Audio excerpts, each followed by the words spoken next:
আমি প্রতিদিনের মতো আমার বাইসাইকেলটা নিয়ে চলে আসি রাজমিস্ত্রি কাজ করার জন্য কাজের সাইটে।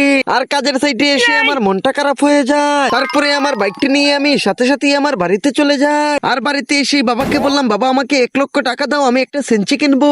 আর বাবার জমানো যে টাকাগুলো ছিল সেই টাকাগুলো আমাকে দিয়ে দেয় সেঞ্চি কেনার জন্য। আর আমি সাথে সাথে চলে যাই শোরুমে সেঞ্চি কেনার জন্য। আর শোরুমে এসে আমি একটা সেঞ্চি পছন্দ হয়ে যায়, যার দাম ছিল 95,000 টাকা। আর আমি সেই সেঞ্চিটি কিনে আমি বাড়িতে চলে যাই। আর আজকে থেকে আমার একটাই স্বপ্ন, আমি এই সেঞ্চি চালিয়ে একদিন কোটিপতি হব। আর আমি নতুন পোশাক পরে আমি আমার সেঞ্চি নিয়ে বাহির হয়ে যাই টিপ মারার জন্য। আর আমি এভাবেই সেঞ্চি চালিয়ে 5 লক্ষ টাকা ইনকাম করি। এখন আমি আজকে এই সেঞ্চিটি বিক্রি করে একটি বাস কিনে নেব।